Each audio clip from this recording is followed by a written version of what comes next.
வணக்கம். இந்த வீடியோவில் 5% அகவிலைப்படி DADR உயர்வு சற்று முன் அரசு ஊழியர்களுக்கு ஹாப்பி நியூஸ் சார்ந்து தகவல்கள் கிடைத்திருக்கின்றன. இது சார்ந்து முழு விவரத்தையும் பார்க்கலாம். இந்த வீடியோவை தொடர்ந்து பார்க்குறதுக்கு முன்னாடி நம்ம சேனலை இதுவரைக்கும் சப்ஸ்கிரைப் பண்ணாதவங்க சப்ஸ்கிரைப் பண்ணிக்கோங்க. அரசு ஊழியர்கள் மற்றும் ஓய்வூதியர்களுக்கான முக்கிய நிதி நிவாரணமாக முதலமைச்சர் 5% அகவிலைப்படி DA மற்றும் அகவிலை நிவாரணம் DR உயர்வை அறிவித்துள்ளார். இந்த உயர்வு மூலம் அகவிலைப்படி 36%லிருந்து 41% அதிகரிக்கப்படுகிறது. இது 2026 ஏப்ரல் 1ஆம் தேதி முதல் அமலுக்கு வரும். இந்த அறிவிப்பு மாநில நிதியமைச்சர் ரணஜித் சிங் ராய் தனது பட்ஜெட் உரையை முடிந்ததும் வெளியிடப்பட்டது. இந்த தீர்மானம் மூலம் திரிபுராவில் இருக்கக்கூடிய 1 லட்சத்திற்கும் மேற்பட்ட அரசு ஊழியர்கள் மற்றும் 80,000த்திற்கும் அதிகமான ஓய்வூதியர்கள் நேரடியாக பயன்பெறுவார்கள்.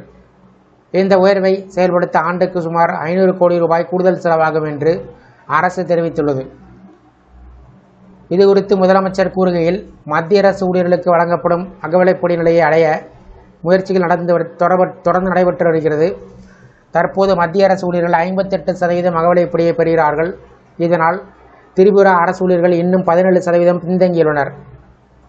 இந்த அறிவிப்பை ஊழியர் சங்கங்கள், ஓய்வூதியர்கள் வரவேற்றிருக்கிறார்கள். அதிகரித்து வரும் வாழ்க்கை செலவை சமாளிக்க இது மிக அவசியமான நடவடிக்கை என்று அவர்கள் கருத்து தெரிவித்தனர்.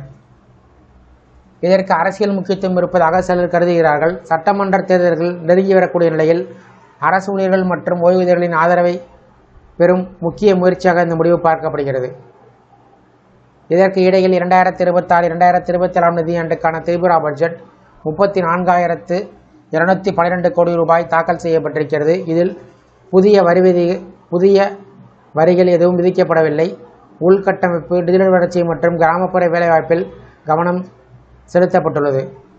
மொத்தத்தில் இந்த அகவிலைப்படி உயர்வு பணவீக்க அழுத்தத்தால் இருக்கும் அரசு ஊழியர்களுக்கு ஓரளவு நிவாரணமாக இருக்கும் என்று எதிர்பார்க்கப்படுகிறது. இந்த வீடியோ குறித்த உங்களுடைய கருத்துக்களை கமெண்ட் செக்ஷனில் கமெண்ட் பண்ணுங்கள். இந்த வீடியோ பிடிச்சிருந்தா வீடியோக்கு லைக் பண்ணுங்கள். இந்த வீடியோவை உங்களுடைய நண்பர்கள் மற்றும் உறவினர்களுக்கும் ஷேர் பண்ணுங்கள். நன்றி.